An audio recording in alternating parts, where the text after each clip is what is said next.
You know what nobody tells you when you become a project manager? Matter of fact, you know what nobody warns you about those quiet moments, the one that make you question if you're even good at this thing called project management. See, there's moments when you are frustrated, left out the loop, or wondering why you're the last to know what's going on in your own project. See, that's where the real growth actually happens because over time, you'll learn the lessons that hurt the most are the ones that make you the leader you're meant to be. I remember the first time I really experienced this. It was very early in my career. I was assigned to lead a project that was already in motion. By the time I joined, the meetings had been held, the decisions had been made, the timelines were already, okay, let me just be honest with you, they were slipping, but no one told me this. I walked in there thinking I was here to lead and manage a project, only to realize I was walking into cleanup duty. I remember that sinking feeling, scrolling through those endless email threads, trying to piece together kind of what happened. You could have just called me a detective. I guess you could have called me, well, never mind. See, everyone seems to know what was going on except the person that was responsible for leading and managing a project. Let me be honest with you, family. Let me just be curt with you. I was frustrated.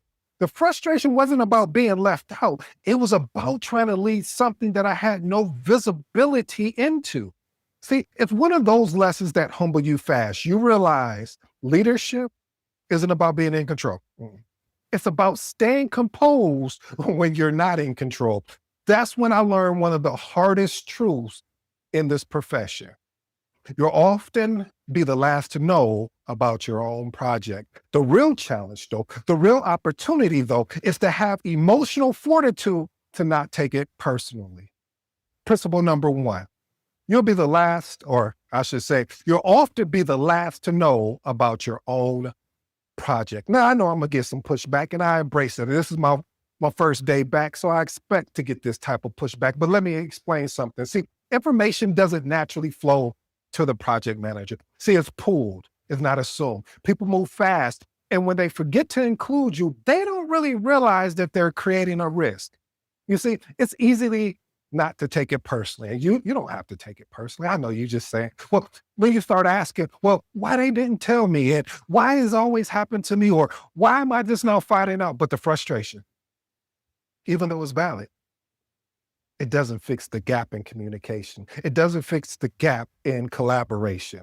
See, why is this important? What it does do is that you have to understand building systems of visibility and not waiting for permission to be included are key. See, late awareness means late responses. And in project management, delayed awareness equals damage control. Experiment with these actionable tips. Build informal communication loops. Quick check-ins with key players often reveal more than meetings. Next one, ask what changed since the last time we spoke at the start of every sync. And the last and final one, keep a decision log and require all updates to flow through it. Here's my professional advice for you, family. Don't take it personally when you're left out. Fix the system that allowed it to happen. And it's easier said than done. I get it, because I still have challenges to this day that you may get put on a project that you are left out of. But once you finally get those updates, you'll notice something real funny. People will only start reading your plans after something goes wrong. Principle number two, no one reads the meeting recaps until there's a problem. We got a problem in Houston. See, project managers don't control people. They guide outcomes.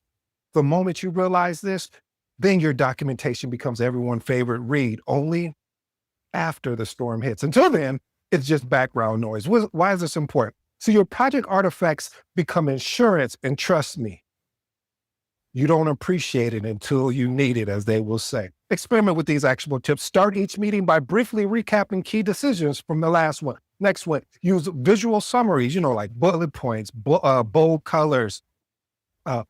You want to make your meeting recap something where executives can skim it and they don't need to study it. And the last and final one, keep your recap short and outcome driven, not a diary style. Here's my professional advice. Write meeting recaps like it's going to be forwarded to the CEO tomorrow morning. That's heavy, family. I know, but let me explain something.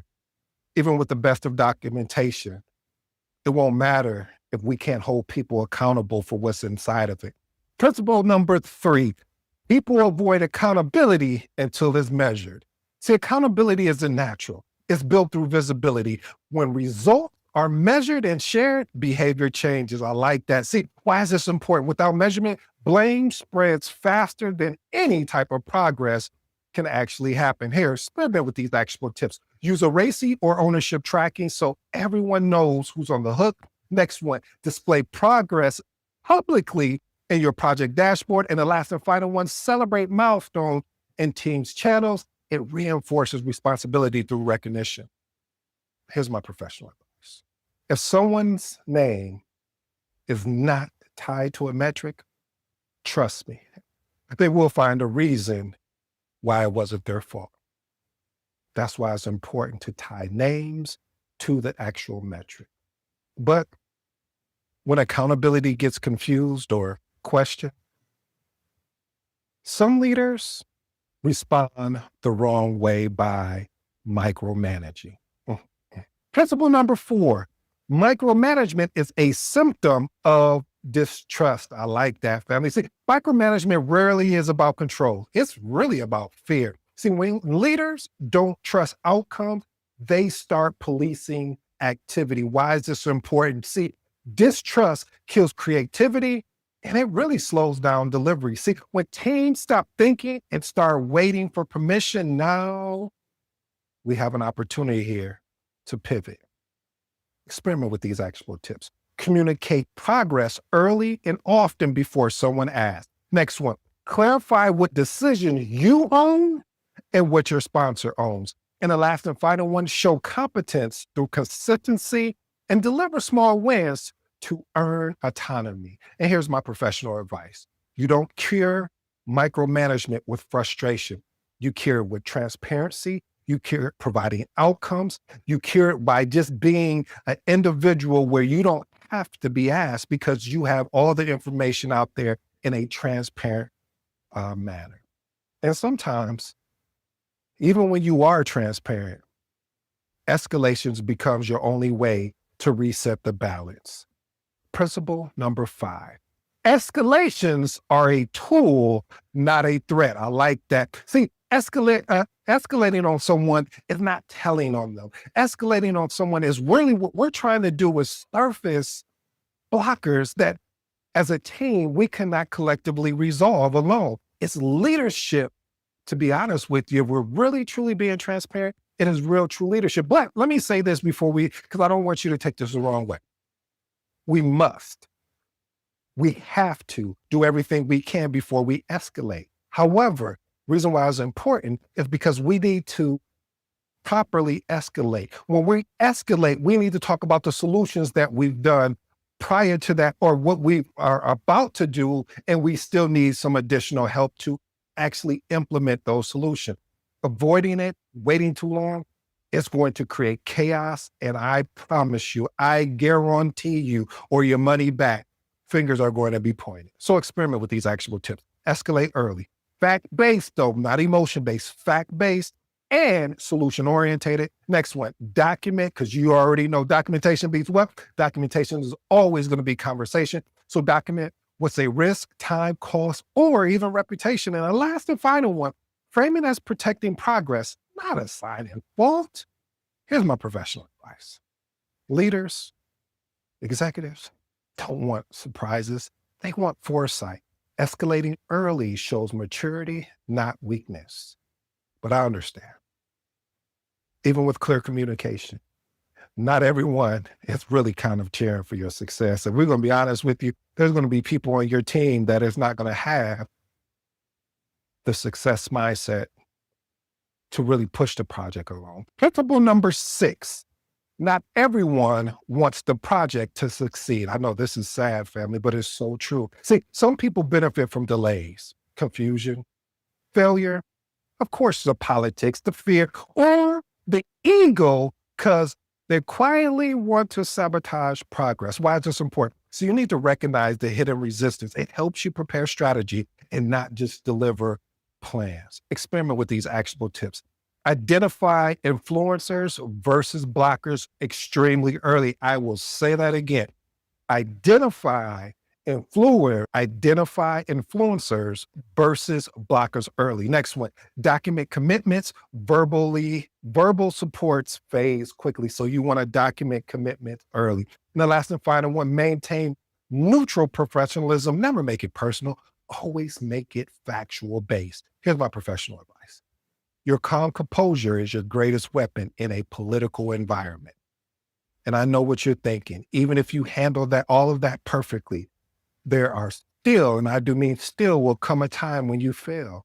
And that's where real leadership starts to kick in. Principle number 7, you'll fail once. And then, as they said, and only then will you actually learn to lead. Again, principle number 7, you'll fail once, and that's when you'll actually learn to lead. Failure humbles you. I don't care what they say. It will truly humble. It will strip away the theory. It will reveal what leadership really takes: resilience, empathy, and a composure like you've never seen before. See, why is this important? See, no certification, no framework will teach you what a failed delivery will. That's where wisdom comes in. Experiment with these actual tips. Conduct honest retrospectives, not blame sessions. Document lessons learned and share them across the team. And the last and final one, reflect on what you ignored or delayed. See, those are moments of gold. Here's my professional advice, family. Failure doesn't define you. Avoiding reflection does. But once you've fallen, you realize the truth behind every great project manager is you can't do it alone. Principle number 8, you can't save a project alone. See, hero culture is unsustainable. I tell you, I've done this many times. I am a work in progress under the hero culture being unsustainable. See, great project managers, no. Exceptional project managers don't carry the weight. They distribute it. Why is this important? See, trying to be a fixer makes you a bottleneck. Building a strong, trusted team keeps momentum alive. Experiment with these actual tips. Build alliances, not dependencies. Involve your team in problem solving, not just task execution. And the last and final one, share credit loudly. Share success is what is going to strengthen your team. And here's my professional advice. True leadership isn't about being the strongest person in the room. It's about making everyone else stronger because you are there. And every project manager eventually learns lessons the hard way. The question is if, not when, but if you pay attention, those hard lessons become the foundation for you to lead, communicate, and earn respect in every project that follows. Here's the hard truth, family.